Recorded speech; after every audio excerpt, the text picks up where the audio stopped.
Salve, salve, meu querido, salve, salve, minha querida, viajante do fantástico mundo da química. O Perdigão aqui do canal Química Completa, agora, nesse exato momento, vai responder para você e com você, responder e comentar, não é?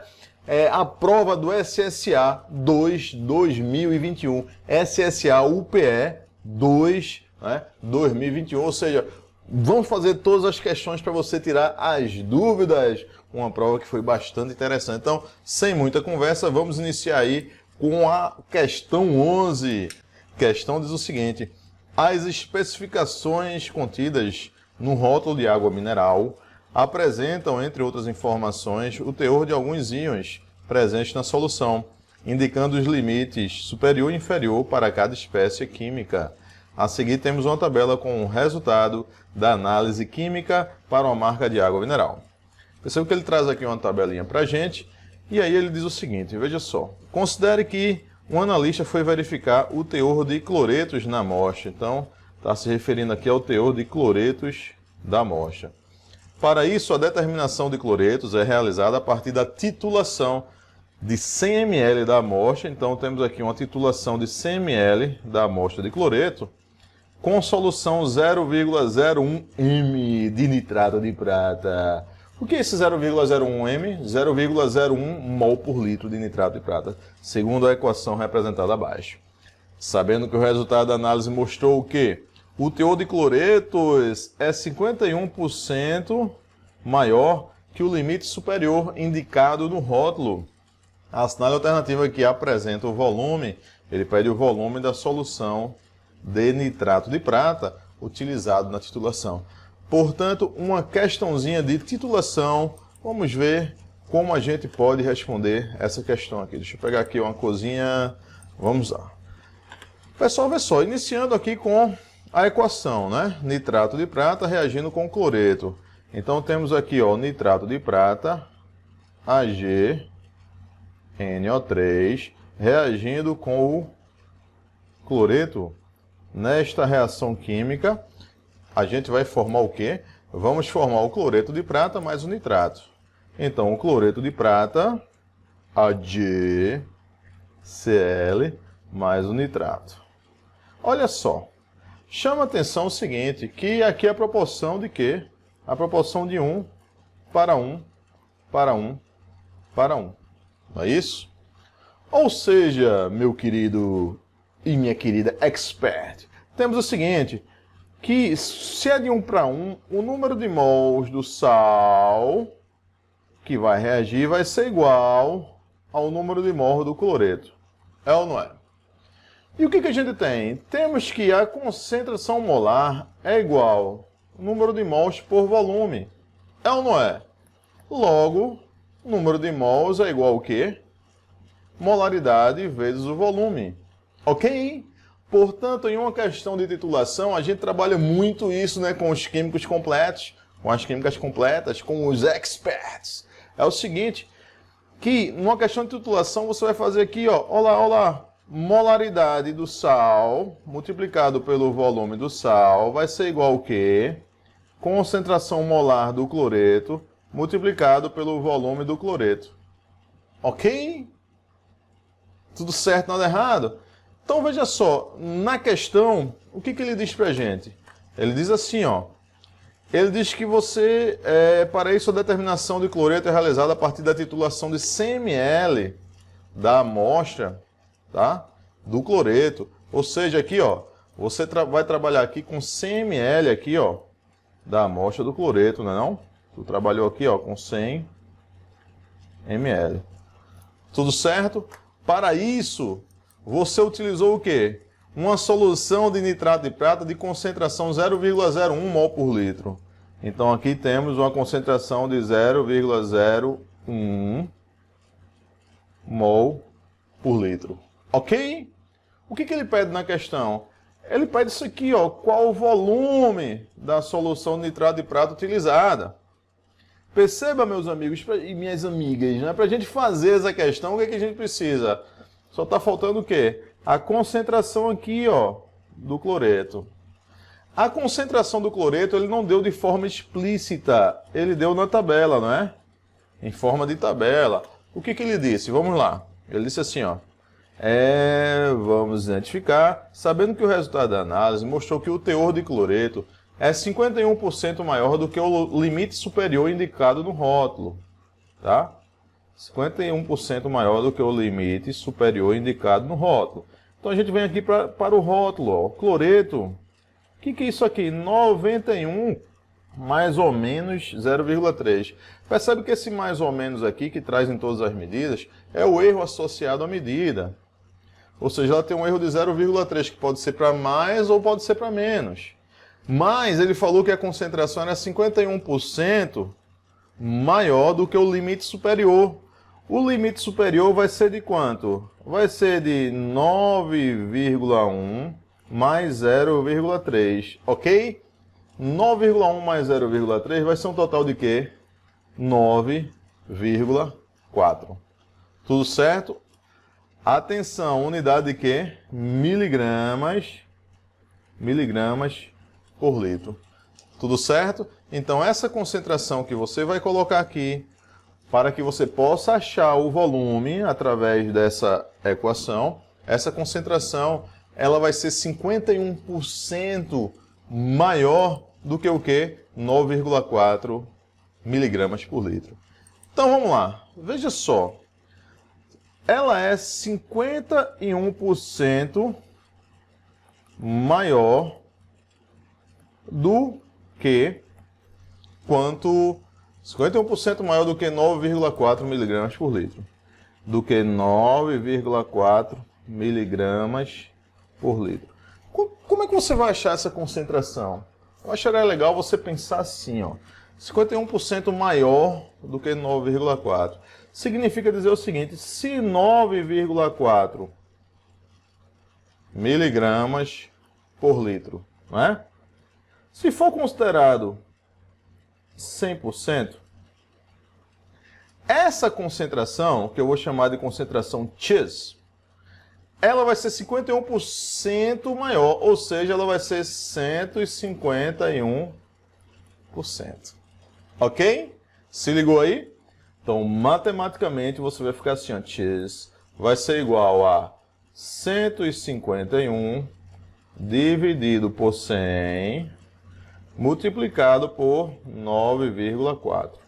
Ou seja, o porcento aqui, ele vai cortar com o porcento aqui, e tu vai encontrar a resposta em miligramas por litro. Tudo certo?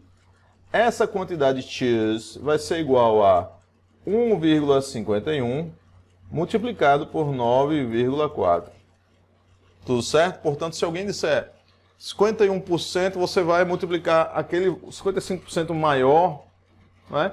Você vai multiplicar aquele valor por 1,51 e você vai ter um resultado 51% maior. Tudo certo?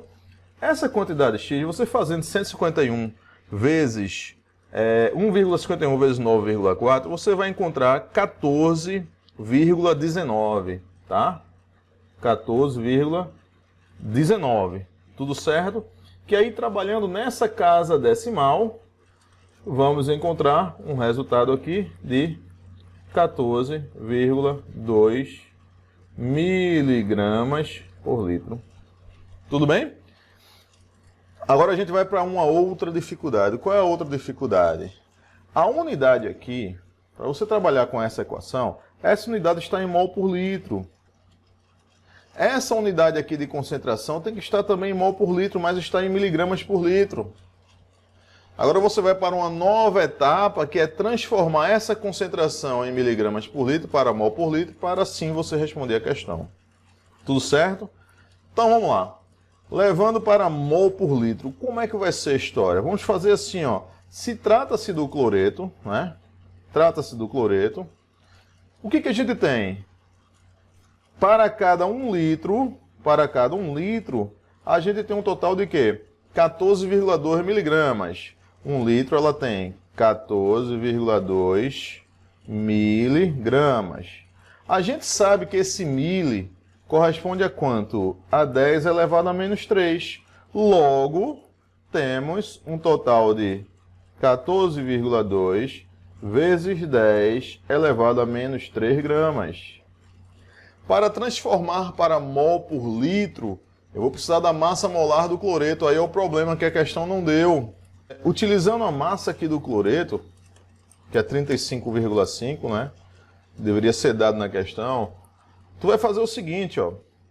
Tu vai fazer que um mol corresponde a 35,5 gramas. Quanto é que você tem aqui? Aqui, ó. Quanto é que você tem? Você tem 14,2 vezes 10 elevado a menos 3 gramas. Isso dá quanto em mols? Ok? Essa quantidade, X, vai ser igual ao quê? Temos 14,2 vezes 10 elevado a menos 3 dividido por 35,5. Quando você faz 14,2 dividido por 35,5, você vai obter 0,4. Então, você vai obter um total de 0,4 o quê? Vezes 10 a menos 3 mol. Isso está presente em quê? Isso está presente em 1 litro, não é? Você percebe que isso aqui vai estar presente em 1 litro. Tudo bem? Isso aqui, essa quantidade,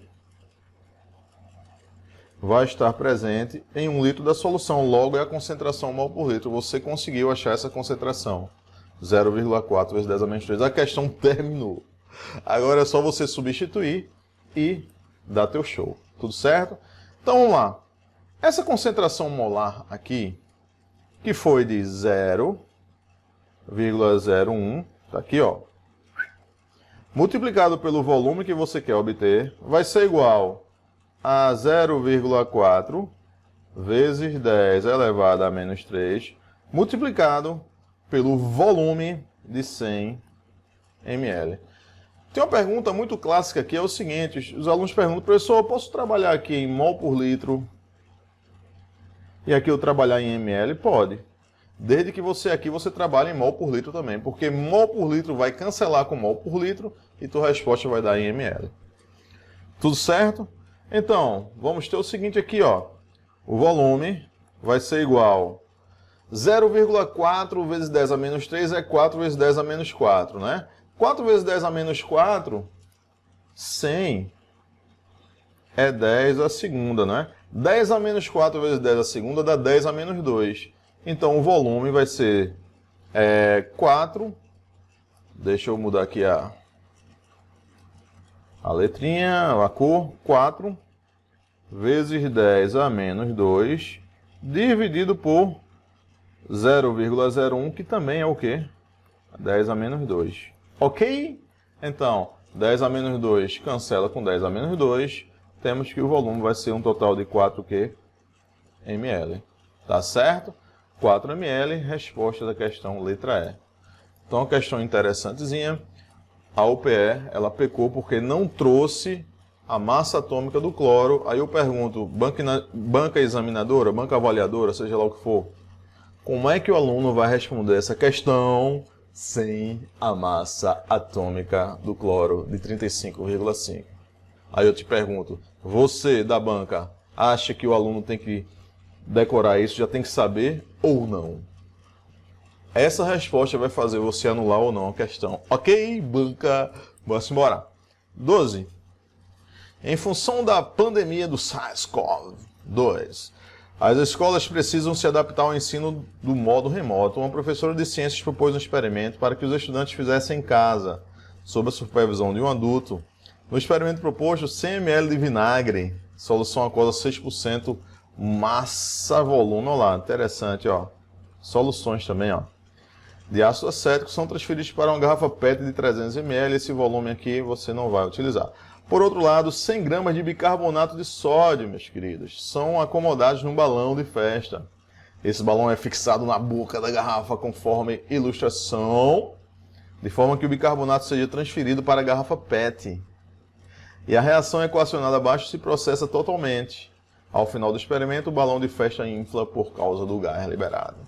Então veja só, considerando que o experimento se processa sob pressão atmosférica de 1 atm, temperatura de 27 graus Celsius, a cenário alternativa que apresenta, ele quer o volume ocupado pelo gás carbônico aqui, ó, que é liberado, e a massa de acetato de sódio, que é essa espécie aqui, a massa de acetato de sódio aí produzidos aí na atividade experimental. Claro, aqui a gente deveria ter o seguinte, ó, a massa de acetato de sódio produzida, o volume ocupado pelo gás e a massa produzida, deveria ser produzida na atividade experimental. Ele dá constante dos gases 0,082 atm, litro, Kelvin, mol, não é isso? As massas atômicas e por aí vai. Então, meus queridos, minhas queridas, vejam só, uma questãozinha dessa é uma questão de, digamos, estequiometria envolvendo gases, não é? Então, vamos lá, você vai ter a equação química aqui, ó, bicarbonato de sódio, NaHCO3, que vai reagir com ácido acético, CH3COOH, presente no vinagre. Nessa reação a gente vai formar um acetato de sódio, CH3COONA, mais o ácido carbônico, sendo que o ácido carbônico, por sua vez, ele se decompõe, não é? Em água e CO2. Agora entenda, tudo legal, né? Aqui é a proporção tudo de 1 para 1 para 1, ó. 1 para 1 para 1, 1 e 1. Tudo legal, né não? Quantidades que você utilizou. O cara utilizou aqui, ó, 100 gramas, né? Ele utilizou aqui 100 gramas do bicarbonato de sódio. E ele utilizou o quê? 100 ml do vinagre. Há uma composição, né, que ele chama de 6%. A 6% massa-volume. E aí ele pergunta pra gente, nessa história, qual é a massa do bicarbonato de sódio formado e qual é o volume do CO2 formado, né? Aqui nas condições do experimento, onde ele deu a temperatura de 27 graus Celsius, né, e pressão de 1 atm. Tudo certo? Então vamos lá. Perceba que é uma questão de estequiometria, mas que envolve reagente em excesso e reagente limitante. Você precisa checar essas quantidades. Para que eu possa checar essas quantidades, eu preciso pensar em que a equação está balanceada, né? Então eu vou transformar aqui numa questão massa-massa. Não é não? Por quê? Porque a gente tem 1 mol dessa espécie, temos reagindo com 1 mol do ácido, formando 1 mol do acetato de sódio e liberando aqui, ó, 1 mol do CO2 nas condições do experimento. Aqui ele trabalha com 100 gramas, aqui ele trabalha com o volume da solução, mas eu vou obter a massa aqui, e aí eu posso obter a massa do acetato de sódio tranquilamente, tá certo? Então, a primeira coisa aqui que eu acho importante é a gente tirar as massas molares dessas espécies. Então, por exemplo, quando eu pego aqui o bicarbonato de sódio NaHCO3, tá? O sódio 23, você vai fazer 1 vezes 23, mais 1 do hidrogênio, mais 12 do carbono, mais 3 vezes 16 do oxigênio. Tudo certo? Fazendo isso, você vai encontrar um total de 84 gramas por mol, a massa molar dele. Tudo certo? Indo para o ácido acético, CH3COOH, temos o seguinte: o carbono é 12, hidrogênio 1, oxigênio 16. Você vai pegar 2 carbonos, 24, mais 2 oxigênios, 32, mais os 4 hidrogênios. Você vai encontrar um total de 60 gramas por mol. Então você vai encontrar um total aqui de 60 G mol. Tudo certo? E o bicarbonato de sódio? O Na, o acetato de sódio, CH3COONA. Você pega os dados lá que o carbono é 12, hidrogênio é 1, oxigênio é 16, sódio é 23, não é? Soma tudinho e você vai encontrar um total de 82 gramas por mol. Tudo certo? Logo você sabe o seguinte: 1 mol de bicarbonato de sódio não equivale a 84 gramas, então é uma verdade você dizer que 84 gramas dessa espécie reage com 1 mol do ácido, que é um total de quê? 60 gramas, formando o quê? 1 mol do acetato de sódio, que corresponde o quê? A 82 gramas. Não é facinho? Tudo certo? Com isso já vai dar pra gente achar aqui, ó, daqui a pouco, ó. Quanto é que você utilizou? Você utilizou aqui, ó, 100 gramas. Você não utilizou 84 gramas. Você utilizou, ó, 100 gramas do bicarbonato de sódio. E quanto do ácido acético você utilizou? Aí é que tá. Você tem um volume aqui, ó, um volumezinho de 100 ml, ok? 100 ml. Que traz uma composição a 6% massa-volume. Então, raciocine comigo, meu querido. Isso é o famoso título, não é? Título em massa-volume é uma expressão de concentração. Não é 6%? Então, de cada 100 ml, você vai ter o quê? 6 gramas do ácido. Muito fácil aqui pra gente. Não é não? Ou seja, aqui você vai trabalhar, ó, 100 ml a 6%, dá um total de 6 gramas do ácido. Você vai trabalhar com essas quantidades. Aí eu te pergunto, quem é que está em excesso e quem é que está limitando aí? Porque você vai ter que responder pelo reagente limitante. Vamos lá. Se eu tenho 84 e eu usei 100, eu usei mais do que 1 mol. Não é verdade? Se aqui são 60 e eu só utilizei 6, ou seja, eu usei uma quantidade 10 vezes menor, não é? Eu dividi por 10 aqui, ó, 10 vezes menor. Enquanto aqui que eu aumentei. Logo, você nota que esse reagente aqui ele vai estar em excesso. Logo, aqui é o reagente o quê? Limitante. E você aprendeu que você tem que fazer a questão pelo reagente limitante. Logo, você vai responder a questão como?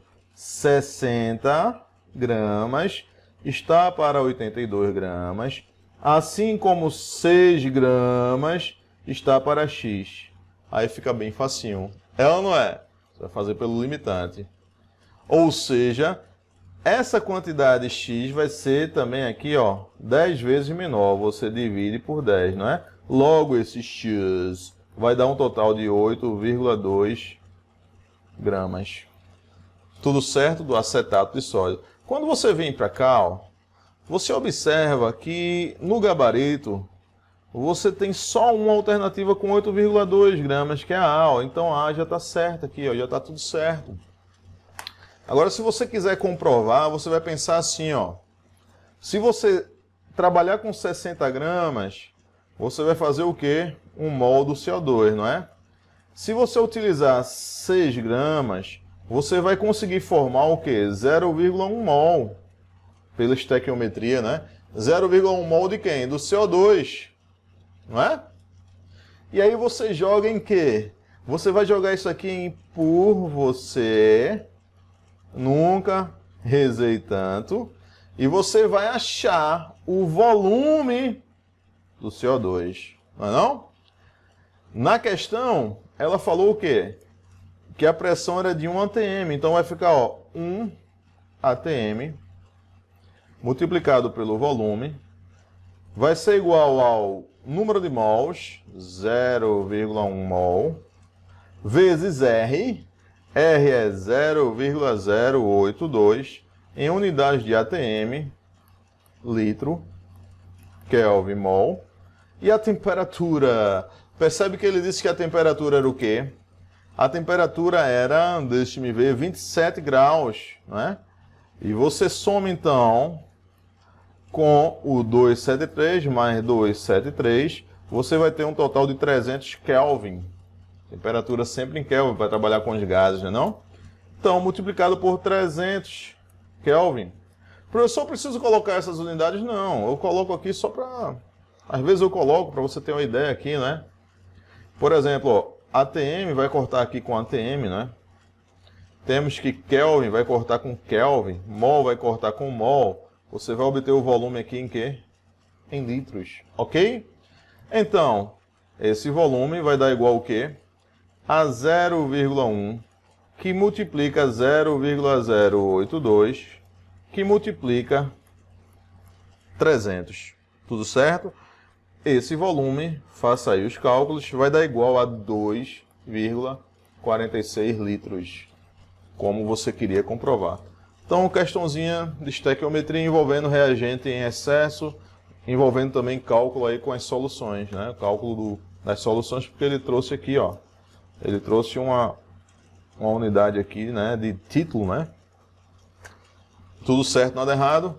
Vamos lá. Texto para questão 13 e 14. Meus queridos e minhas queridas, essa questão 13, esse texto ele fala um pouco sobre a solução tampão, né? Características da solução tampão, sobre uma problemática que foi encontrada aí, tá? Então ele diz assim, a beleza das soluções tampão. Em 1900, ao estudar a enzima amilase, dois pesquisadores franceses, Fehrbach e Hubbert, perceberam que uma solução de ácido fosfórico parcialmente neutralizada, ou seja, transformada em um sal com ânion fosfato, tinha o potencial de resistir a mudanças consideráveis na acidez ou basicidade, ou seja, resistir a mudanças no pH. Essa resistência foi dominada de ação tamponante e a solução responsável por esse efeito foi chamada de solução tampão. Você sabe que solução tampão é aquela que resiste, não é? A variações bruscas de acidez ou basicidade, mesmo quando ácidos fortes ou bases fortes são adicionados a ela. É um assunto que você vê no finalzinho do segundo ano do ensino médio. Ele está dentro de equilíbrio químico, equilíbrio iônico, solução tampão. Como exemplo, trazemos um sistema tamponado. Temos a solução formada pela mistura de ácido etanóico e um ácido orgânico fraco, também conhecido como ácido acético, e o acetato de sódio, que contém o ânion acetato, uma base conjugada e por aí vai. Essas soluções são utilizadas em meio laboratorial ou industrial, a fim de manter o pH de um sistema em uma faixa ótima para a realização de alguns procedimentos específicos. Geralmente são preparadas em laboratório pelo próprio usuário, embora existam de forma comercial, sendo constituídas geralmente por um par de ácido fraco e um de seus sais, embora também possam ser formadas por uma base. E por aí vai. Esses sistemas são muito especiais. Olha, deixa eu dizer uma coisa para você. Esse tipo de questão aqui, eu estou lendo com você, mas você não precisa ler, tá certo? Você não precisa ler, por quê?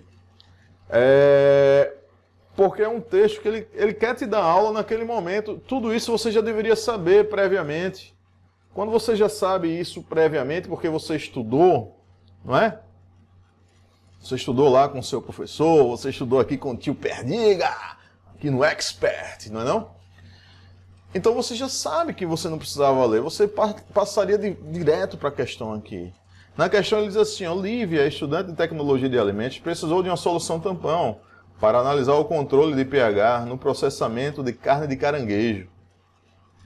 Ela tomou por partida quantidades dessas substâncias de modo a produzir uma mistura, em que as concentrações do ácido, ele deu a concentração do ácido e do sal, 0,1 mol por litro e 0,5 mol por litro. Né? Aqui para o ácido e aqui para o sal, ok? Qual o pH da solução tampão? Meu querido, minha querida, é um tampão ácido, você já vai direto. Lembra da fórmula, tem que lembrar dessa formulazinha aqui, ó. pH de um tampão ácido vai ser igual ao quê? pKa mais o log da concentração do sal dividido pela concentração do ácido.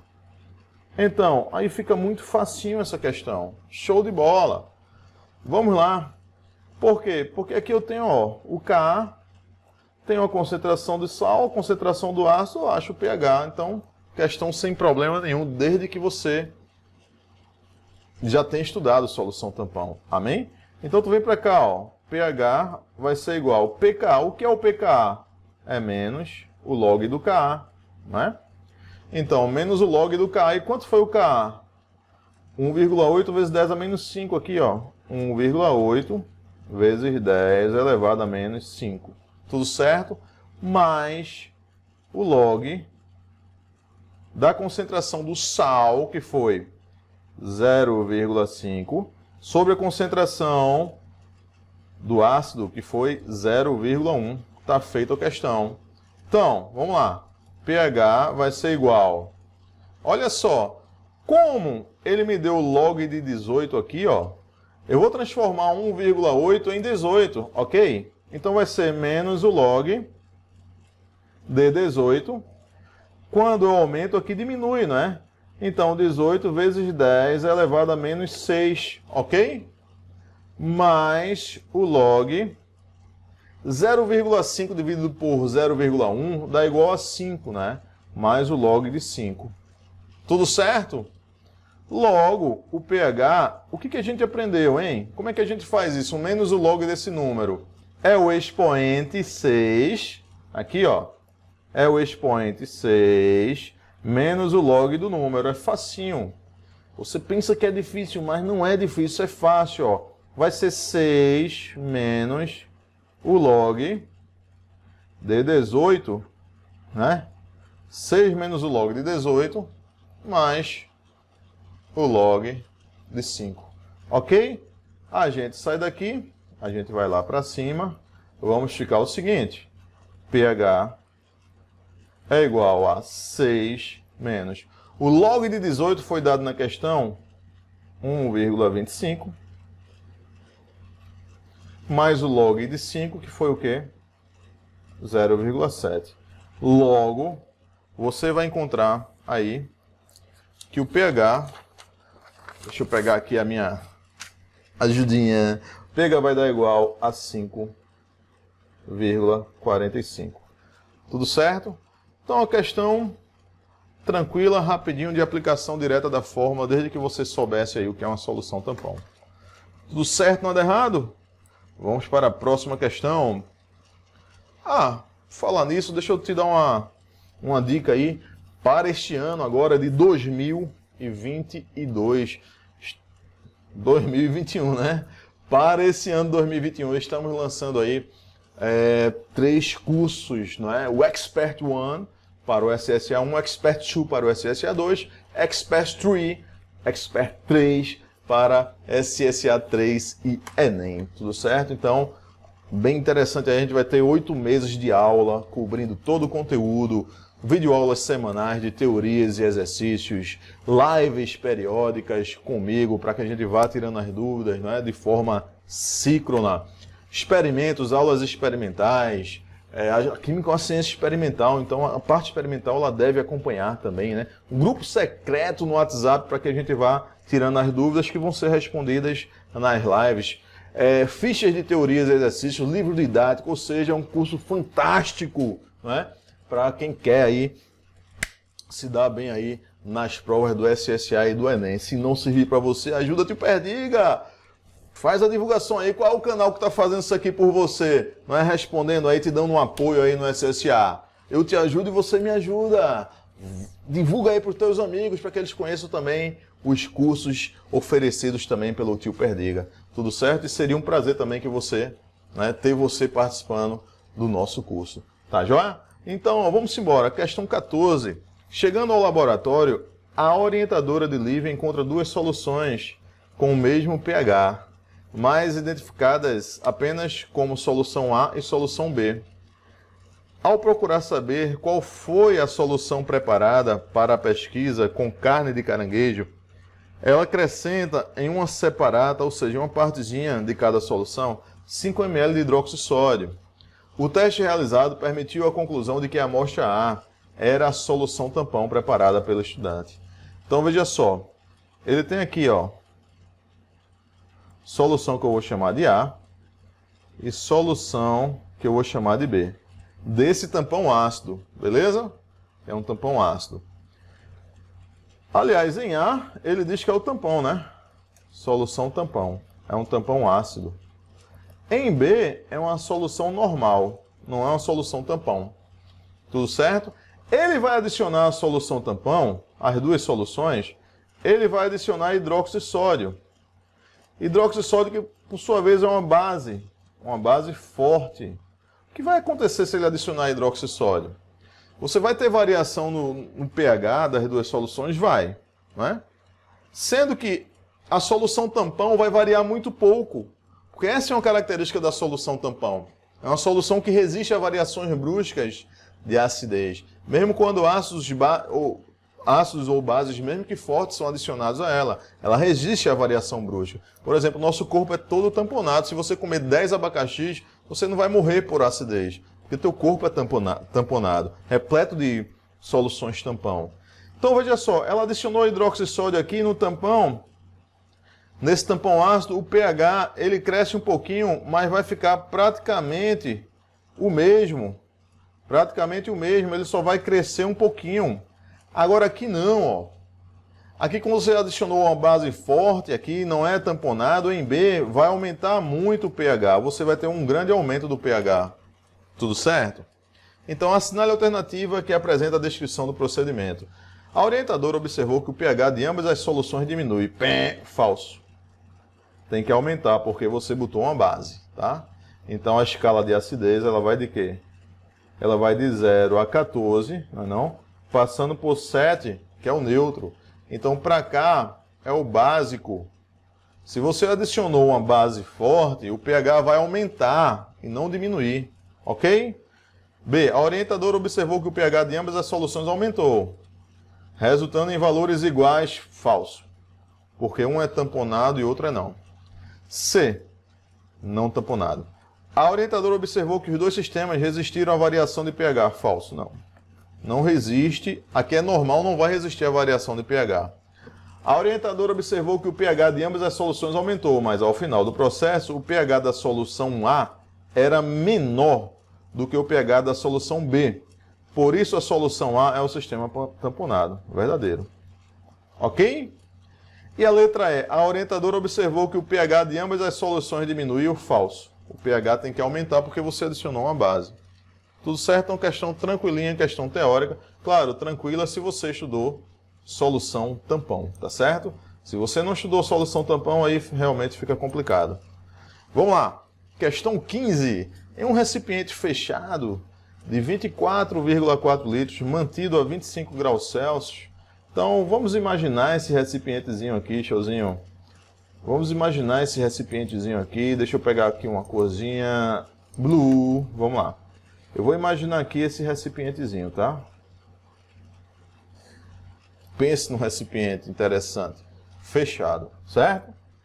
25 graus Celsius. Então, a temperatura aqui é igual a 25 graus Celsius.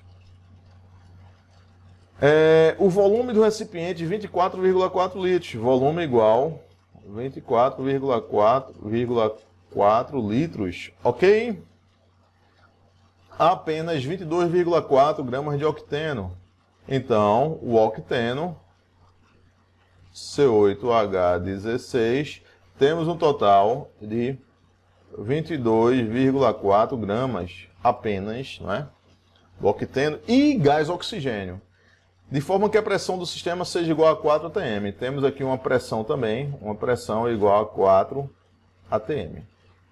Tudo certo? Considere que a transformação representada pela equação não balanceada abaixo aconteceu a temperatura e a volume constante. Então, ocorre uma transformação a temperatura e a volume constante, esse dado vai ser importante. Considere a pressão de vapor Desconsidere a pressão de vapor da água e do octeno. Ok. Assinale a alternativa que apresenta o valor da pressão do sistema após o término da reação. Dados aqui a constante dos gases e as massas. Meu querido, minha querida, perceba que essa é uma questão que trabalha também um pouco de equilíbrio, né? Ela não trouxe o sistema em equilíbrio, mas você vai responder utilizando uma partezinha do equilíbrio que eu chamo sistema IRF, para você saber o que você tinha e o que foi consumido, não é? É importante também para essa questão que o balanceamento da equação. Você percebe que aqui tem 8 carbonos, né? Então, 1 mol tem 8 carbonos, você vai formar o quê? 8 CO2. Tudo certo? Tem 16 hidrogênios, você vai formar o quê? 8 águas. Né? 8 unidades de água por causa dos hidrogênios. Os oxigênios agora, 2 vezes 8, 16. 16 de mais 8, temos um total de 24. O que dá 12 mol de O2. Então perceba o seguinte, a gente tem aqui, ó, no sistema inicial, apenas o octeno na fase líquida, ele está aqui na fase líquida, vou botar esse vermelhinho aqui, e o oxigênio aqui na fase gasosa. O octeno ele vai começar a reagir com o oxigênio, e esse oxigênio parte desse oxigênio vai ser transformado em gás carbônico. Com isso vai haver uma variação da pressão do sistema, que inicialmente era de 4 atm. E ele quer então a pressão final. Para que eu saiba a pressão final, eu tenho que saber quantos mols dos materiais eu vou ter no final. E eu só vou saber isso, essa quantidade em mols de material no final, se eu souber quanto tinha antes e como eles reagem entre eles. E eu só vou saber como eles reagem entre eles através da equação aqui, tá certo? Então, agora o próximo passo, já que está um pouco esclarecido, a gente vai saber as quantidades iniciais. O octeno, eu comecei com 22,4 gramas de octeno. Tudo certo?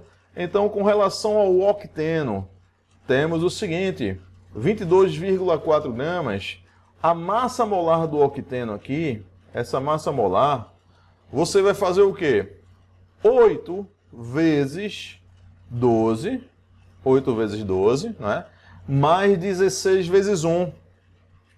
Fazendo isso, 8 vezes 12, mais 16 vezes 1, você vai ter um total aqui, ó, de 112 gramas por mol. Tudo certo? Com isso, você vai achar a quantidade em mols inicial do octeno. Tudo bem? Vamos lá.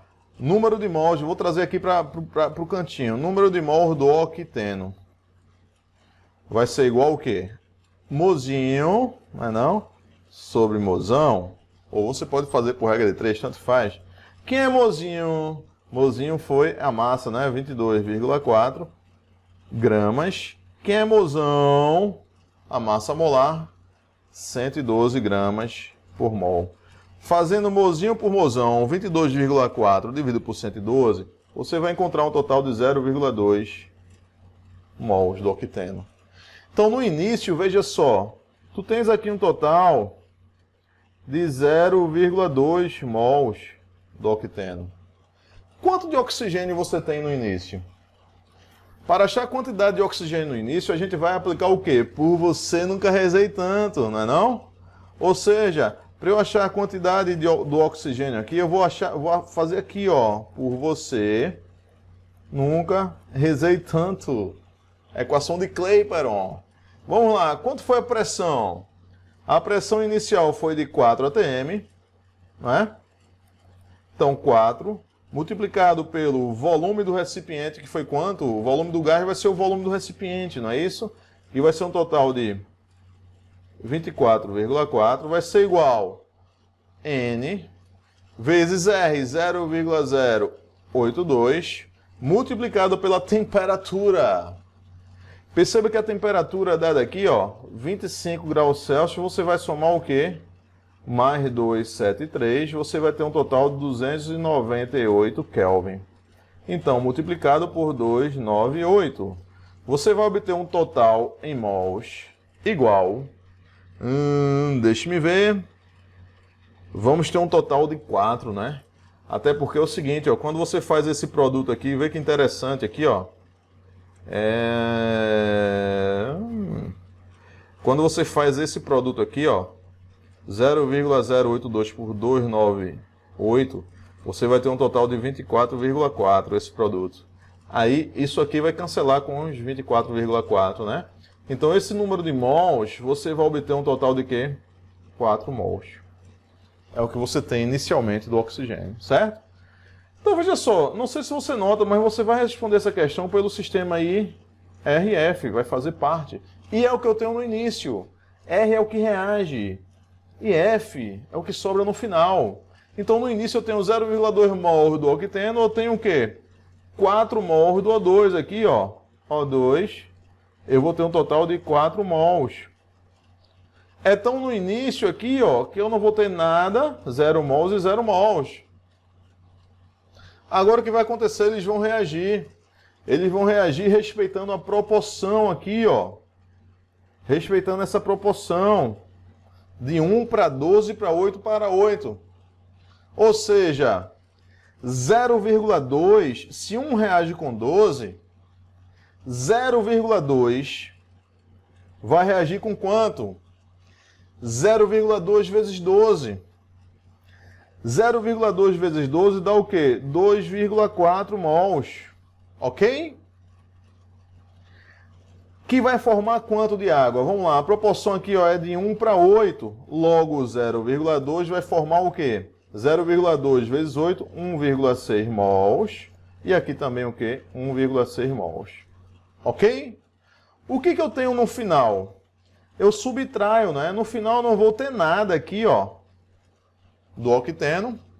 Aqui eu subtraio 4 menos 2,4 dá o quê? 1,6 mols do oxigênio. Vamos ter 1,6 mols de água.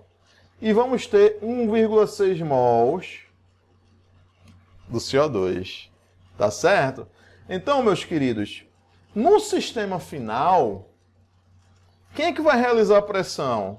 Só as espécies gasosas aqui, ó, que sobrarem, né, no recipiente.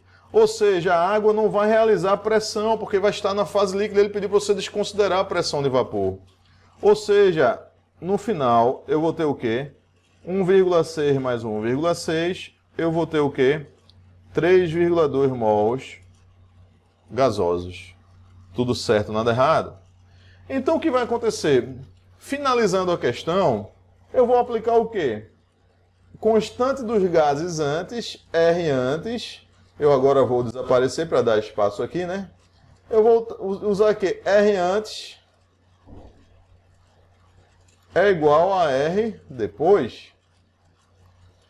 Quem é R? Vamos lá. Se PV é igual a nRT, R vai ser igual aqui em cima, ó.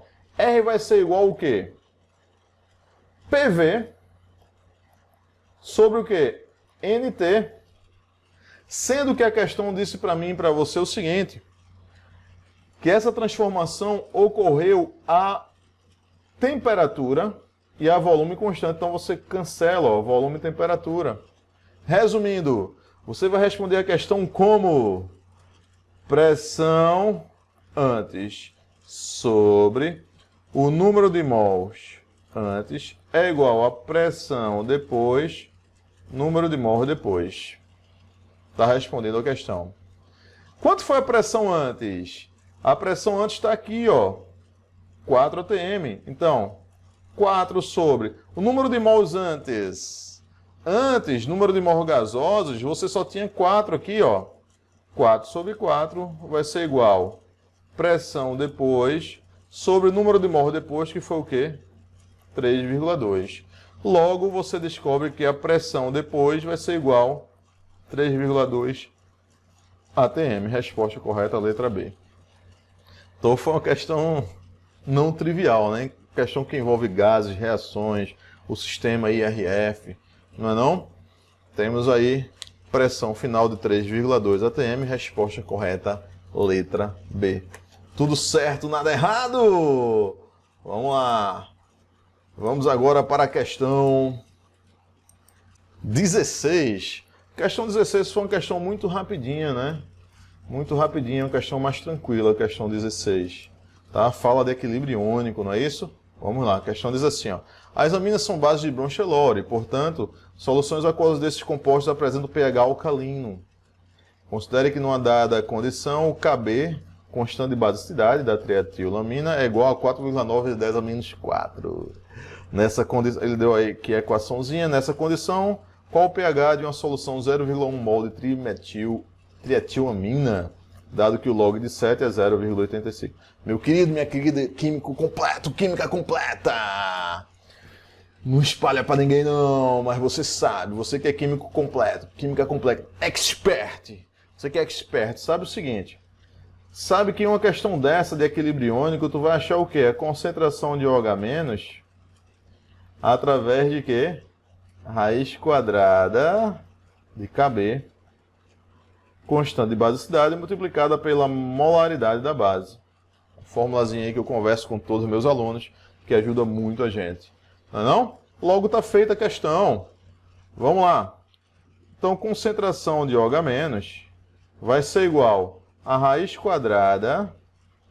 Quanto foi Kb? O Kb foi 4,9 vezes 10 a menos 4. 4,9 vezes 10 a menos 4. Multiplicada pela concentração molar, que foi o quê? 0,1, não é? 0,1 que é 10 elevado a menos 1. Não é não? Então, concentração de OH- vai ser igual a raiz de 4,9 vezes 10 elevado a menos 5. Concentração de OH- vai ser igual Eu vou botar o quê? 49 vezes 10 a menos 6, não é não? Raiz de 49 vezes 10 a menos 6. Como é que sai daqui agora? Químico completo, química completa, você sabe como é, né? Tio Perdiga conversou com vocês já sobre isso. Não é não? Showzinho. Concentração de OH- vai ser igual. Raiz de 49 é o quê? 7. Ok? Raiz de 10 a menos 6 você divide por 2, não é? O expoente vezes 10, ela vai dar menos 3 mol por litro. Show de bola? Daí você vai tirar o pOH. pOH vai ser igual a menos o log de 7 vezes 10 a menos 3. Facinho, né não? Melzinho na chupeta essa questão. pOH vai ser igual a 3 menos o log de 7.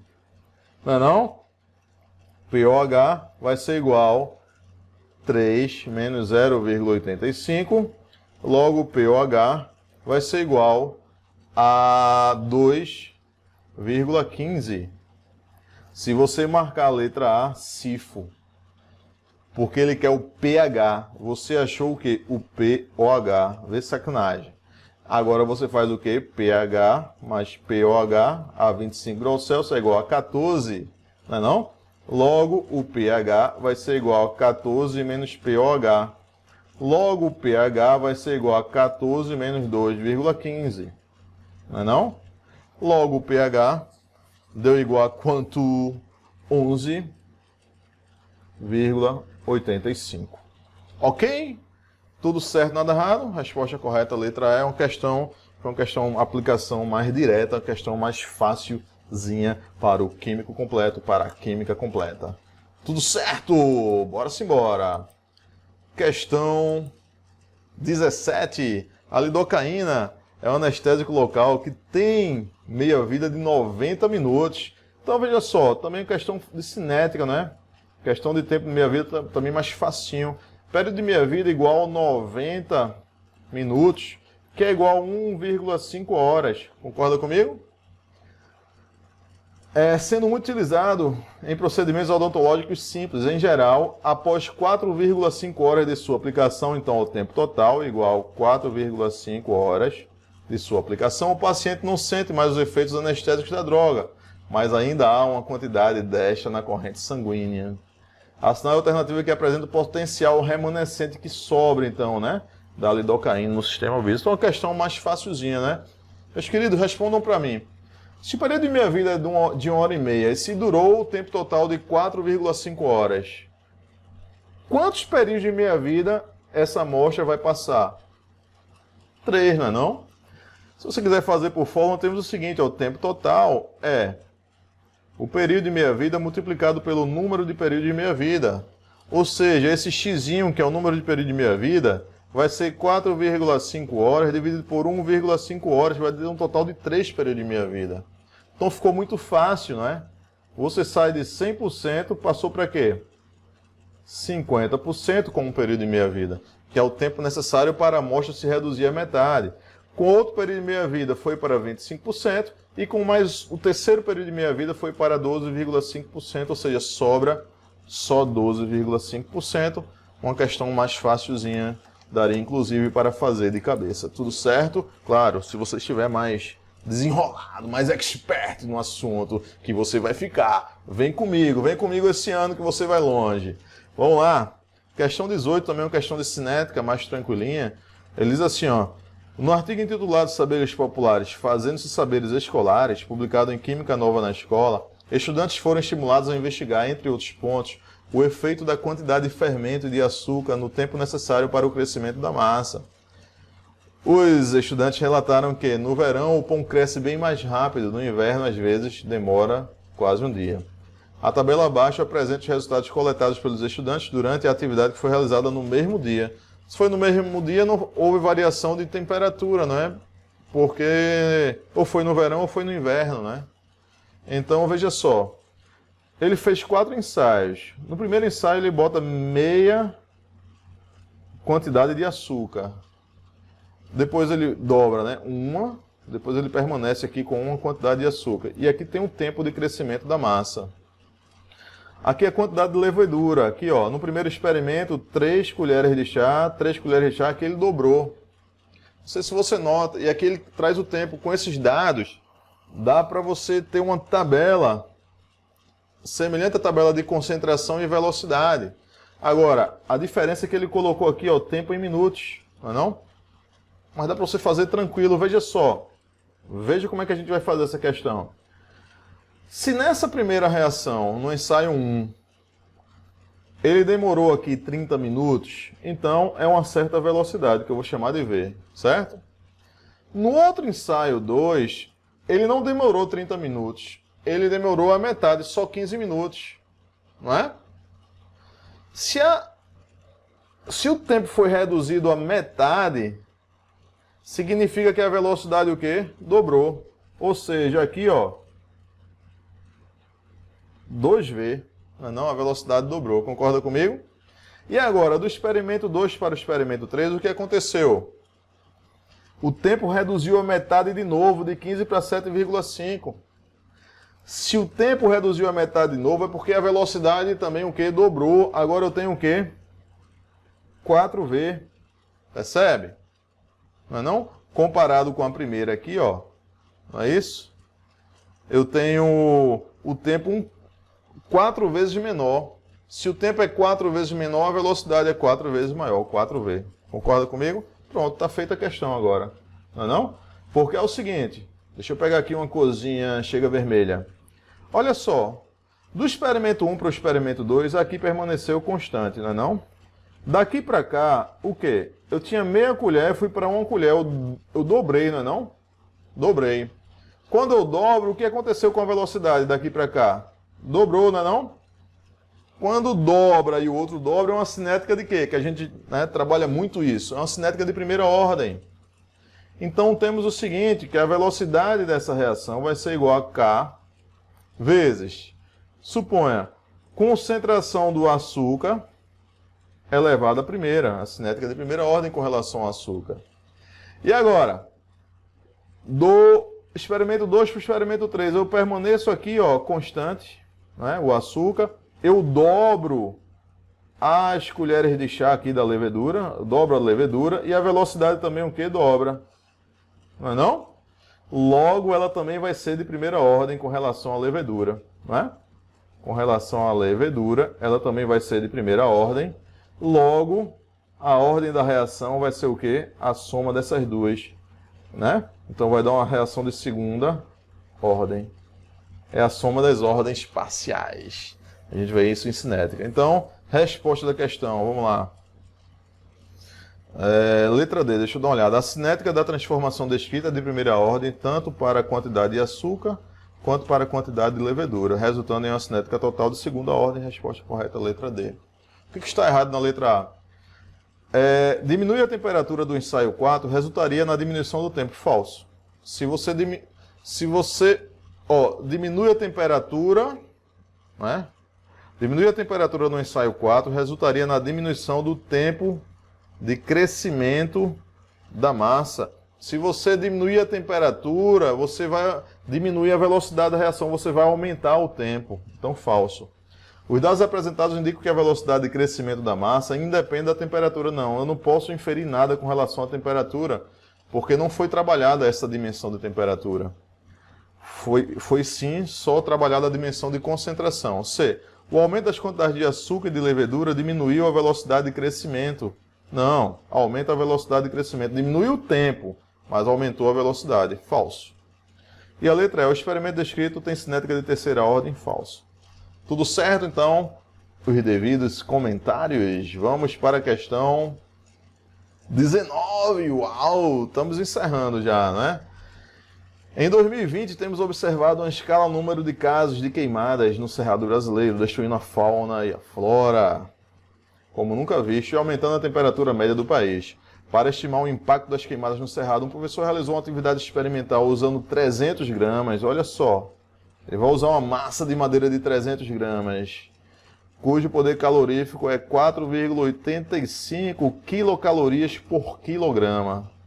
Ou seja, a queima de 1 kg dessa madeira libera 4,85 quilocalorias. O professor usou o calor liberado na queima para aquecer 10 gramas de gelo. Olha só, que inicialmente estavam a menos 5 graus Celsius. A cenário alternativa aqui apresenta a condição correta do sistema ao final do processo. Ele deu a capacidade calorífica do gelo, capacidade calorífica da água, a entalpia de fusão da água e o ponto de fusão da água, certo? O que vai acontecer no final? Então, vê, você tem uma tora, né? Deixa eu fazer um desenhozinho aqui. Eu não sou bom no desenho não, mas eu adoro desenhar. Olha só, você tem uma tora aqui, né? Que vai ser o quê? Queimada, né não? Quando ela for queimada, ela vai liberar energia, né? Ou seja, vai sair energia dela dessa combustão na forma de calor. Essa energia na forma de calor vai todinha para o gelo aqui, ó. Não é? Então o gelo que estava inicialmente a menos 5 graus Celsius. Então ele vai aumentar a temperatura do gelo. Quando chegar na temperatura de fusão, o gelo derrete. Não sei se vai derreter todo. E derretendo todo, esse calor ainda vai aquecer a água. Então ele pergunta, no final, eu vou ter 10 gramas de gelo a 0 graus Celsius, o que eu vou ter no final? Meus queridos, a maneira que eu pensei em fazer essa questão foi o seguinte, a gente começar assim, ó. A gente começar pensando que a quantidade de calor, presta bem atenção, a quantidade de calor da queima, certo? Liberado na queima, vai ser igual à quantidade de calor, tá? Que vai para o gelo. Tudo bem? Que vai para o gelo. Agora, quanto foi essa quantidade de calor da queima? Eu vou utilizar esses dados aqui. Eu utilizei 300 gramas, onde eu tenho 4,85 quilocalorias por grama. Tudo certo? Já vou fazer os cálculos aqui, ó. Eu tenho cada 1 quilograma, que são o quê? 1000 gramas. Cada 1000 gramas temos 4,85 quilocalorias. Não é não? Pensa o seguinte, aqui, lembra que eu estou na unidade de quilocaloria, não é? Mas trabalhando em calorias, né? Que aqui a gente vai trabalhar em calorias por causa das unidades, 4,85 calorias significa 4.850 calorias. Concorda comigo? Para 1000 gramas. Agora, você trabalhou com quantos? Com 300 gramas. 300 gramas vai dar quanto em calorias? Beleza? Fazendo isso, ó, eu corto esse zero com esse zero. 0, 0. O zerinho daqui eu vou cortar com o zerinho daqui. Temos o seguinte, tchês, vai ser igual a 3 vezes 485, certo? Fazendo isso, 3 vezes 485, você vai encontrar 1455. 1455 calorias. Ou seja, essa quantidade aqui equivale a 1455 calorias. Tudo certo? Porque você utilizou 300 gramas da madeira. Tudo certo, nada errado? Vamos lá. Essa quantidade, isso aqui vai ser igual ao quê? Perceba o seguinte, essa quantidade de calor relativa ao gelo, eu vou desmembrar em quê? Em 3 partes. Quais são as partes que eu vou desmembrar?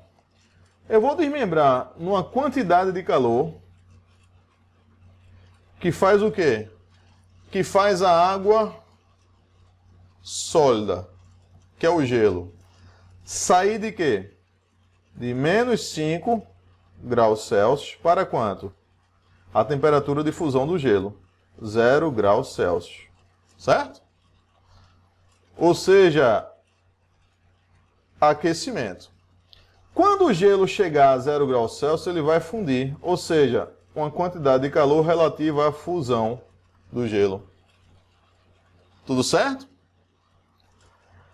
Se todo o gelo derreter, eu vou ter também uma quantidade de calor para aquecer a água, certo?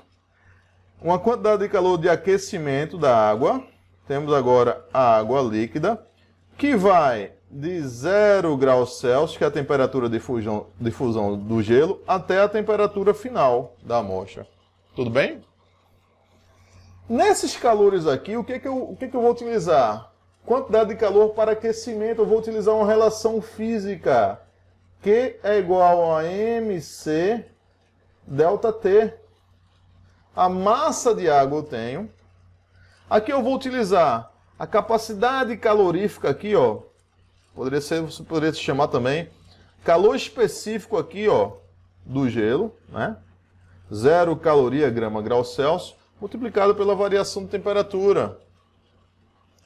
Para a fusão, vamos trabalhar com o calor latente de fusão, que vai ser a massa, né? Quantidade de calor, multiplicado pelo calor latente de fusão aqui, ó. Vamos ter o quê? Capacidade calorífica do gelo, ponto de fusão, entalpia de fusão aqui, ó, da água, 80 graus Celsius, que é esse calor latente de fusão. Tudo certo? E aqui essa quantidade de calor do aquecimento, eu vou usar novamente mc delta T, sendo que aqui a gente vai utilizar o quê? Calor específico da água, 1 caloria por grama grau Celsius. Está feita a questão. Tudo certo?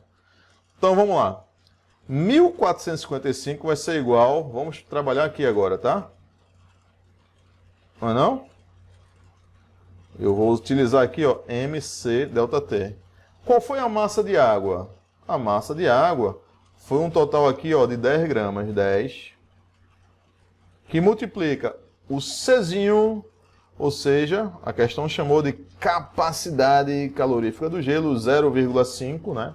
Gramas, calorias, gramas, grau Celsius, 0,5, multiplicado pela variação de temperatura. Se o gelo está a menos 5 e vai para 0, essa variação vai dar o quê? 5, não é não?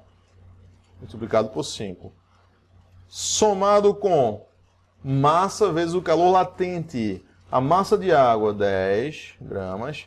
O calor latente, 80 calorias por grama. Percebe que trabalhando com as unidades, eu não vou colocar as unidades aqui, não estou colocando para não ficar muito cheio, né? Mas percebe que trabalhando com as unidades, você vai cancelar as unidades e você vai obter tudo aqui em calorias, tudo certo? Então 10 que multiplica 80. Mais mc delta T, não é? mc delta T aqui para o gelo. Tudo certo? Então, mc delta T para o gelo, temos o seguinte. Temos 10. Capacidade calorífica do gelo, 0,5. Não é não? Capacidade calorífica do gelo. Variação de temperatura, ele vai de 0 para a temperatura final. Então, temperatura final menos temperatura inicial, não é? Então, aqui vamos ter, ó, temperatura final menos 0. Ok? Então, vai ficar igual a quanto? Perceba o seguinte, eu sei que todo o gelo vai derreter, por quê? Confrontando esse valor aqui, ó, 1455, com esses outros, ó, quando eu faço esse produto aqui, eu tenho o quê? Eu tenho 10 vezes 0,5 que dá 5. 5 vezes 5, aqui vai dar 25, não é não? Aqui vai dar o quê? 800. Então, somando os dois, dá 825.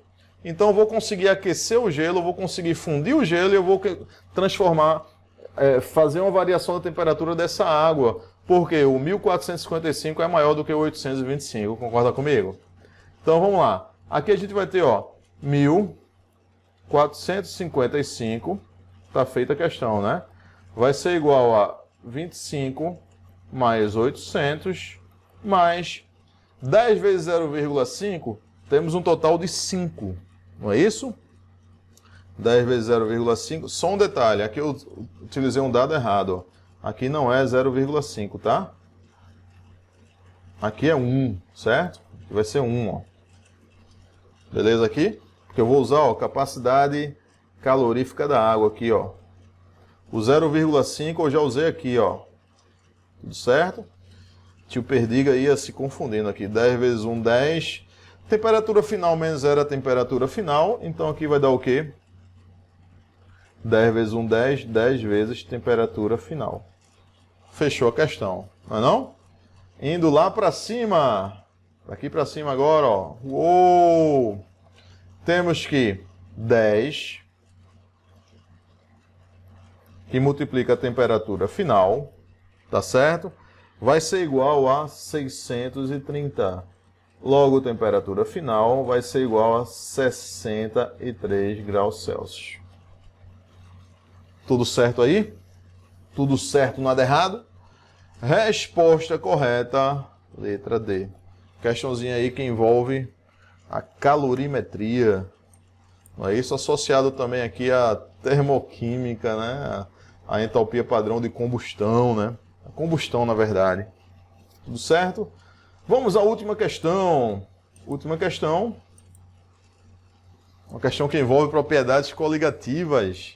Ele diz o seguinte, ó, considere 5 recipientes idênticos, graduados e sem tampas, contendo 200 ml de amostras aquosas, como segue. Você vai ter aqui água pura, né? Em um, ele chamou de 1, você vai ter apenas água. 2, você vai ter uma solução 0,1 mol por litro de fosfato de sódio, ó. Na3PO4, fosfato de sódio. 3, você vai ter uma solução 0,1 mol por litro de NaCl, cloreto de sódio. Você vai ter NaCl, 0,1 mol por litro também de NaCl.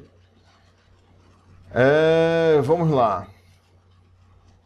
Em 4, você vai ter 0,1 mol por litro de sacarose. 4, você vai ter a sacarose, C12H22O11, 0,1 mol por litro. E em 5, interessante, né? Você vai ter uma solução mista. Você vai ter 0,1 mol por litro de NaCl, mais 0,1 mol por litro de sacarose, C12H22O11. Ele não sabe quem é quem, tá? Eles podem estar aí em qualquer um desses recipientes A, B, C, D, E. A figura ao lado mostra a variação de volume nos frascos após 12 horas, mantidos abertos, em temperatura de 27 graus Celsius. Cada frasco foi identificado com as letras A e E. Assinale a alternativa com a identificação do frasco que contém a solução de fosfato de sódio. Meu querido, minha querida, veja só. Esse frasco A, no final, ficou assim, ó. Quase não mudou o volume. B, mudou um pouquinho mais. E foi o que mais evaporou, não é não? Logo você nota que é uma questão de quê? Propriedades coligativas. Ele traz o quê? Pressão máxima de vapor. O que a gente tem? Quanto maior a concentração, não é não? A gente tem o quê? Vamos lá, deixa eu colocar aqui, ó, para você, relembrando aqui, não é não? Químico completo, química completa. Eu peco, não é não? Lembra que eu conversei com você. Eu peco como? Embaixo e em cima, embaixo e em cima. Falou em propriedades coligativas e você o quê? Ai, tio, eu peco embaixo e cima, embaixo e cima. Eu peco embaixo e cima, meio ridículo isso, né? Mas veja só, para você entender pressão máxima de vapor, temperatura de ebulição, temperatura de congelamento e pressão osmótica. Quanto maior a concentração, meu querido e minha querida, quanto maior a concentração, menor a pressão máxima de vapor, tá certo? Quanto maior a concentração, menor a pressão máxima de vapor. Tudo bem? Menor a pressão máxima de vapor, temos que a espécie vai ser o quê? Menos volátil, porque menor vai ser a pressão máxima de vapor, que é a vontade do líquido evaporar. A gente vai matar a questão por aí. Porque a questão pede o seguinte, assinar a alternativa com a identificação do frasco que contém a solução de fosfato de sódio. Meu querido, minha querida, lembra o seguinte, que a concentração de uma solução é igual à concentração inicial multiplicado pelo fator de correção de Van Toff em propriedades coligativas. E esse fator de correção de Van Toff, para a solução iônica, vai ser igual ao quê? Não é? Eita. Para a solução iônica vai ser igual ao quê? Se ele não te der o grau de ionização ou de dissociação, você vai considerar 100%. Logo o I, que é o fator de correção de Van Toff, vai ser igual ao Qzinho. E para uma solução que não é iônica, uma solução molecular, esse fator de correção de Van Toff é igual a 1. Resumindo, vamos lá. O fosfato de sódio, quando ele se dissocia, ele vai formar 3 sódios e 1 fosfato. Logo, o Q para ele, você sabe que vai dar igual a 4. Logo, a concentração final dele vai dar 4 vezes maior. Ele vai ser o mais concentrado de partículas. O cloreto de sódio, o Q para ele é um composto iônico, o Q para ele é 2. Logo, a concentração final vai ser 2 vezes maior do que a concentração inicial. A sacarose é molecular. Então, a concentração final é igual à concentração inicial, então vai ser igual a 1, ó. Não é não? Cloreto de sódio, você vai ter o Q para o NaCl, 2, não é? Você vai ter 2 para o NaCl mais 1 da sacarose, então vai dar uma concentração final 3 vezes maior. Não é interessante? E a água não tem concentração nenhuma, não é? De sais dissolutos, eu vou chamar aqui de 0. Ou seja, o mais concentrado aí vai ser o quê? Fosfato de sódio, não é não? O fosfato de sódio, que é o que ele trabalhou aqui, ó. Como ele é o mais concentrado, ele é o que tem menor pressão de vapor, então ele é o menos volátil, é o que menos evapora. Se ele é o que menos evapora, ele vai estar em A, porque aqui, ó, praticamente ele não vai evaporar aqui, não vai haver evaporação, o volume vai permanecer praticamente constante. Então, resposta da questão, letra A. Por exemplo, a água aqui seria o quê? Seria a letra E, né? Seria de menor concentração. Entendeu aí a jogada? Então, questãozinha de propriedades coligativas. Perceba que a prova como um todo não foi uma prova trabalhosa, né? Cobriu os assuntos finais aí de solução tampão, cinética ela trabalhou aí com o período de meia-vida, né? Ela foi trabalhosa, mas não foi tão complexa assim, né? Mas eu reconheço que foi muito trabalhosa, envolveu uma boa capacidade de raciocínio, mas nada que você não consiga detonar. Espero que você tenha gostado! E não esqueça, você é show! Chega!